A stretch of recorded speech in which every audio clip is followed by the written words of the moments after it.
In this podcast episode, Ben Shapiro delivers a comprehensive overview of recent political developments, focusing on the Senate's passage of the so-called Big Beautiful Bill, significant Supreme Court rulings favoring conservatives and President Trump, and the troubling rise of radical left-wing politics, both in the United States and abroad. The discussion also touches on cultural and historical reflections tied to the upcoming Independence Day celebrations. The episode opens with a detailed analysis of the Senate's narrow passage of the Big Beautiful Bill, a major legislative package aimed at preserving President Trump's 2017 tax cuts, funding border security, including the construction of the border wall, and adjusting subsidies related to Medicaid and other social programs. The bill passed with a close vote of 51 to 49, overcoming opposition from GOP senators like Rand Paul and Thom Tillis, who objected primarily to Medicaid spending cuts. Shapiro explains the intense behind-the-scenes negotiations, highlighting President Trump's personal lobbying efforts and the involvement of Vice President J.D. Vance in securing votes from holdouts such as Senators Lisa Murkowski and Josh Hawley.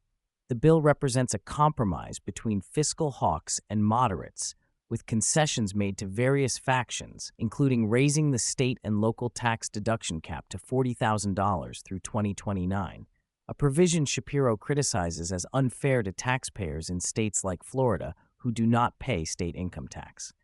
While the bill does not solve America's massive deficit or debt problems, Shapiro frames it as a choice between high taxes and high spending, or less high taxes and slightly lower spending. He notes that the bill notably reduces support for green energy initiatives, which drew sharp criticism from figures like Elon Musk, who condemned the bill for favoring outdated industries like coal while undermining future-oriented sectors such as electric vehicles and renewable energy. The legislative process is ongoing, with the House having passed its own version of the bill. A reconciliation committee will work to merge the two versions, and Shapiro warns that failure to pass the bill could precipitate an economic downturn amid already weakening economic indicators. Despite market volatility earlier in the year, the Dow Jones has recently hit all-time highs, and business confidence remains cautiously optimistic, partly due to Trump's scaling back of aggressive tariff threats. Shapiro then turns to the Supreme Court's recent rulings, which he characterizes as significant wins for conservatives and the Trump administration. The most prominent case discussed is Trump v. Asa, Inc., which addressed the legality of nationwide injunctions issued by district courts. The Trump administration challenged an executive order related to birthright citizenship, arguing that children born in the U.S. to illegal immigrants should not automatically receive citizenship. While the court did not rule on the substance of birthright citizenship itself, it decisively struck down the practice of district courts issuing nationwide injunctions that block federal policies across the entire country. Justice Amy Coney Barrett authored the majority opinion, emphasizing that such sweeping injunctions lack historical precedent and exceed judicial authority. The opinion also delivered a scathing critique of Justice Ketanji Brown Jackson's dissent, calling her arguments legally unsound and rhetorically inappropriate.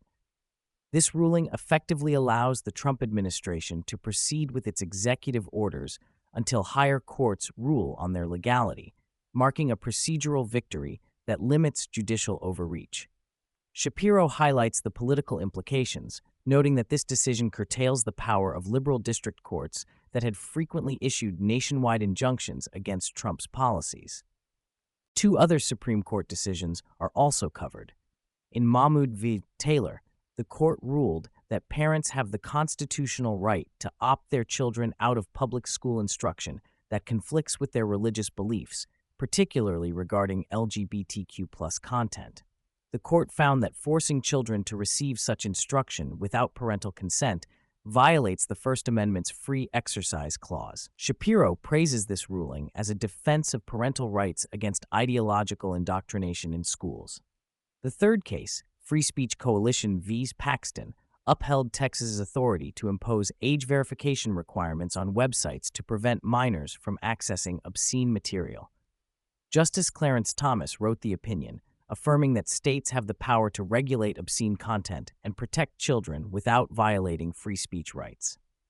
Shapiro notes that these rulings would likely have gone the opposite way had Hillary Clinton won the presidency in 2016, underscoring the importance of Trump's electoral victory for conservative jurisprudence. Shapiro shifts focus to the growing radicalism on the left, both in the U.S. and abroad, highlighting the candidacy of New York City mayoral hopeful Zoran Mandani. Mandani, a progressive Muslim immigrant, openly rejects capitalism and embraces democratic socialism, advocating for wealth redistribution and policies that Shapiro describes as racially divisive and anti-white. Mandani's background includes associations with radical left-wing activists and groups hostile to Israel, and he has made inflammatory statements minimizing violence and promoting anti-Israel rhetoric. Shapiro warns that Mandani's potential election represents a dangerous trend in major American cities where left-wing radicals gain power by appealing to identity politics and anti-capitalist sentiments. He draws parallels to historical figures like Karl Lueger, the anti-Semitic mayor of Vienna in the late 19th century, whose populist and divisive politics helped pave the way for Adolf Hitler. This analogy serves as a cautionary tale about the consequences of political instability fueled by scapegoating and hatred. The episode also covers disturbing events at the Glastonbury Festival in the UK, where openly anti-Western and anti-Semitic chants were broadcast live on the BBC. A performer named Bob Vylan called for the death of Israeli Defense Forces soldiers and denounced Western civilization, reflecting a broader cultural hostility toward the West and Israel among certain left-wing factions. Shapiro interprets this as evidence of a fifth column within Western societies that undermines their own values and security. With Independence Day approaching, Shapiro addresses the persistent myth that America was founded on slavery and that the Revolutionary War was fought to preserve it. He refutes this narrative by citing the founders' opposition to slavery, the gradual abolition efforts by northern states during and after the Revolution, and constitutional provisions aimed at phasing out the slave trade. Shapiro emphasizes that while slavery was a tragic and undeniable part of American history, it was not the foundation of the nation.